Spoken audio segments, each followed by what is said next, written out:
జై శ్రీరామ్ అందరికీ నమస్కారం. వెల్కమ్ టు న్యూస్ అఖండ. నేను మీ కస్తూరి శ్రీధర్. మిత్రులారా, మన భద్రతా దళాలు అతి గొప్ప విజయాన్ని అయితే సాధించినాయి. దేశంలో మావోయిస్టులను లేకుండా చేయాలనే లక్ష్యంతో కేంద్ర ప్రభుత్వం ఆపరేషన్ కగారును ప్రారంభించింది.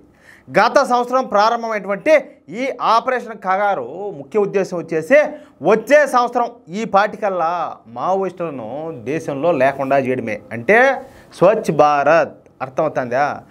దేశంలో మావోయిస్టుల నిర్మూలనకు కేంద్రం చేపట్టినటువంటి ఈ ఆపరేషన్ కగారు అయితే మంచి ఫలితాలు అయితే ఇస్తుంది. ఇప్పటికే ఛత్తీస్గఢ్లో వరుస ఎన్కౌంటర్లో వేలాది మంది మావోయిస్టులు అయితే చనిపోయినారు. మరోవైపు వందలాది మంది మావోయిస్టులు లొంగిపోయినారు.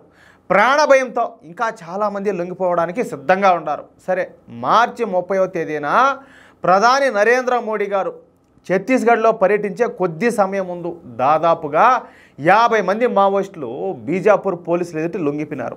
ఈ ఘటన పోలీసులు మరియు భద్రతా దళాలలో ఆత్మస్థైర్యాన్ని అయితే నింపింది. ఇక ఇప్పుడు జార్ఖండ్ వంతు అయితే వచ్చింది. ఈ జార్ఖండ్లో కూడా అడవులు, కొండలు, లోయలు అన్నీ కూడా విపరీతంగా ఉంటాయి. ఇక్కడ కూడా గిరిజనుల జనాభా ఎక్కువగా ఉంటుంది. దీంతో ఈ మావోయిస్టులు ఛత్తీస్గఢ్ తర్వాత ఈ జార్ఖండ్ను తమ రెండవ కేంద్ర స్థానంగా మార్చుకున్నారు. దీంతో ఇప్పటి వరకు ఛత్తీస్గఢ్ మీద దృష్టి పెట్టినటువంటి మన కేంద్ర బలగాలు ఇప్పుడు జార్ఖండ్ మీద కూడా దృష్టి పెట్టాయి. ఈ క్రమంలోనే నిన్న జార్ఖండ్లో భారీ ఎన్కౌంటర్ అయితే జరిగింది. జార్ఖండ్లోని బొకారా జిల్లాలో మావోయిస్టుల కదలికలు కనబడుతున్నాయని చెప్పేసి ఇంటెలిజెన్స్ ద్వారా సమాచారం అందుకున్నటువంటి మన కేంద్ర బలగాలు ఇక బొకారాలోనే ఈ అటవీ ప్రాంతంలో సెర్చ్ ఆపరేషన్లు ప్రారంభించాయి. ఈ క్రమంలోనే బొకారాలోని లాల్ పానియా అడవుల్లో లుగు పర్వతాల దగ్గర అటువైపు మావోయిస్టులు, ఇటువైపు ఏమో మన కేంద్ర బలగాలు ఎదురెదురు పడినాయి. అర్థమవుతుందా? అచ్చం అంతా సినిమాల్లో చూపించారు చూడు, ఆ మాదిరిగా అంతే. ఇక రెండు వైపుల నుంచే కాల్పులు ప్రారంభమైనాయి. మోత అయితే దద్దరిల్లిపోతా ఉన్నింది. దాదాపు 4 గంటల పాటు జరిగినటువంటి ఈ ఎన్కౌంటర్లో 8 మంది మావోయిస్టులు అయితే హతమైపోయినారు. మిగిలిన వాళ్ళు తప్పించుకొని పారిపోయినారంట. ఏమైనారో పారిపోయినారు. పారి ఎక్కడికి పోతారో, ఈరోజు కాకపోతే రేపు జిక్కుతారో, రేపు కాకపోతే మొన్నాడు జిక్కుతారో, యాడికని పారిపోతారో. ఆల్రెడీ అమిత్ షా గారు డేట్ అయితే ఫిక్స్ చేసి పెట్టుకున్నారు. ఆయన ఏం లే, మొత్తం మావోయిస్ట్ అనేవాళ్ళే ఉండకుండా చేయాలని చెప్పేసి పారిపోయి ఆడదానుకోగలుగుతారో.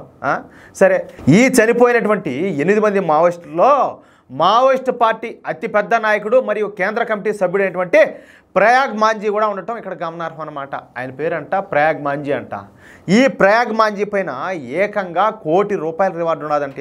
₹1 కోటి రివార్డు పెట్టారంటే నెత్తిన ఎన్ని పాపాలు చేసి ఉంటాడు, ఎన్ని దారుణాలు కూడిగట్టి ఉంటాడు ఒకసారి ఆలోచించండి. ఈ ప్రయాగ్ మాంజీ ఒక్కొక్క ప్రాంతంలో ఒక్కొక్క పేరుతో తిరుగుతూ ఉంటాడంట.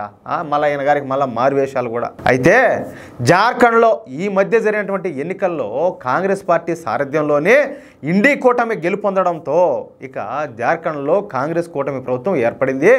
దీంతో ఇంకా నాకు తిరుగులేదని చెప్పేసి భావించినటువంటి ఈ మావోయిస్టు కేంద్ర కమిటీ సభ్యుడైనటువంటి ఈ ప్రయాగ్ మాంజీ జార్ఖండ్లోకి అడుగుపెట్టినాడు. వాడమ్మ నా కుడికిడిదే కాదు, మావోయిస్టులకు ఏళ్ళని ధైర్యం వచ్చేస్తుంది, తీవ్రవాదులకు ఏళ్ళని ధైర్యం వచ్చేది, ఈ ఖలిస్తాన్ వాళ్ళకు ఏళ్ళని ధైర్యం వచ్చేది.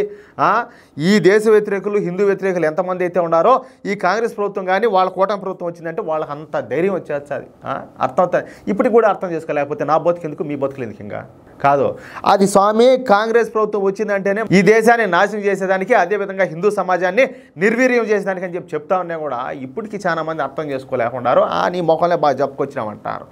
ఇంకేం చెప్పి సావాలా? చూడండి, మావోయిస్టులు కూడా ధైర్యం వచ్చేస్తుంది. ఇంకా మమ్మల్ని ఎవరు ఏం చేయలే అనేసి. అంటే వీళ్ళు తీవ్రవాద ప్రేమికుల, ఈ కాంగ్రెస్ కూటమి వాళ్ళు, లేకపోతే హిందూ వ్యతిరేకుల ప్రేమికుల, మావోయిస్టుల ప్రేమికుల, లేకపోతే ఈ ఖలిస్తానీ మతదారుల ప్రేమికుల? అవునా కాదు? అంతే కదా దానికి అర్థము. సరే, అయితే నెల రోజుల క్రితమే ఈ విషయం తెలుసుకున్నటువంటి కేంద్ర బలగాలు ఇక జాగ్రత్తగా ఆపరేషన్ అయితే స్టార్ట్ చేసినాయి. ఎక్కడికక్కడ స్లీపర్ సెల్స్ను ఏర్పాటు చేసుకున్నారు. ఈ బొకారో అడవుల్లో పెద్ద సంఖ్యలో సీక్రెట్ కెమెరాలన్నీ కూడా ఏర్పాటు చేశారు. అలాగే బొకారోలోనే ఈ గ్రామాల్లో హ్యూమన్ ఇంటెలిజెన్స్ను ఏర్పాటు చేసుకున్నారు. ఇక ఈ ప్రయాగ్ మాంజీ కదలికలపైన పెద్ద ఎత్తున దృష్టి పెట్టినారు. ఈ క్రమంలోనే నిన్న ఈ ప్రయాగ్ మాంజీ లుగు పర్వతాల వద్ద ఉండాడని చెప్పి తెలుసుకున్నటువంటి మన కేంద్ర బలగాలు ఇక ఈ లుగు పర్వతాలను చుట్టుముట్టారు. ఇక అక్కడ జరిగినటువంటి ఎన్కౌంటర్లో ఈ ప్రయాగ్ మాంజీ అయితే ఖతం, ఆయన చెప్పినట్టు ఖతం, టాటా సియు బై బై గయా అయిపోయినాడు. ఈ ప్రయాగ్ మాంజీ తలపైన ₹1 కోటి రివార్డు ఉన్నది. వీడు పోలీసులపైన ప్రజలపైన 100కు పైగా దాడులు చేశాడంట. ఒక్క గిరిజ్ జిల్లాలోనే వీడిపైన 50కి పైగా కేసులు ఉన్నాయంట. జార్ఖండ్లో అత్యధిక రివార్డు ఉన్నటువంటి రెండో మావోయిస్టు వీడే. మొత్తం మీద అయితే ఈ మావోయిస్టు కేంద్ర కమిటీ సభ్యుడిని కేంద్ర బలగాలు విజయవంతంగా మట్టు పెట్టేసినాయి. అట్నే ఉప్పు పాత్ర వేసినారు ఊరికే కూడా కాకుండా. ఇది మన కేంద్ర బలగాలు సాధించినటువంటి అతిపెద్ద విజయంగా చెప్పుకోవచ్చు. ఈ మధ్య మీరు గమనిస్తున్నారా, ఈ మావోయిస్టులు ఎన్కౌంటర్ అయినారనో లేకపోతే ఈ మావోయిస్టులు లొంగిపోయినారని చెప్పో తరచుగా న్యూస్ మీద న్యూస్ అయితే వస్తానే ఉంటాయి. ఎందుకంటే అమిత్ షా గారు పెట్టినటువంటి ఆ టార్గెట్ రీచ్ అయిన దాకా ఇది రోజు కంటిన్యూ అవుతుంది. మనం ఎవరో ఒకరి గురించి అయితే మనం చెప్పుకుంటానే ఉంటాం. అది ఎందుకంటే వీళ్ళు చైనాను ప్రేమిస్తే, పాకిస్తాన్ ప్రేమిస్తే, చైనా పాకిస్తాన్ రెండు కూడా మన శత్రు దేశాలు. కాదు, వీళ్ళు చేసే దారుణాలు, వీళ్ళు చేసే పాపాలు మన శత్రు దేశాలతో చేతులు కలిపి పైగా ఏం తెలిసినా ఈ గ్రామీణ ప్రాంతాల్లో అభివృద్ధిని జరగనీరు. ఈ గ్రామీణ ప్రాంతాల్లోనూ ఈ రిమోట్ ఏరియాలో ఉండే వాళ్ళందరినీ, ఆ గిరిజనులు వాళ్ళందరినీ కూడా బలవంతంగా మళ్ళీ మతం మార్చడం కాదు. నువ్వేదో సమాజాన్ని ఉద్ధరిద్దామని కదా నువ్వు అయిందే, ఏది నీ లెక్క ప్రకారం మావోయిస్టు అయిందే, మరి నీకు మతంతో ఏం పని? అసలు చైనాలో వాళ్ళంతా నాస్తికులు కదా, వాళ్ళు ఏ మతాన్ని పెద్దగా విశ్వసించరు కదా.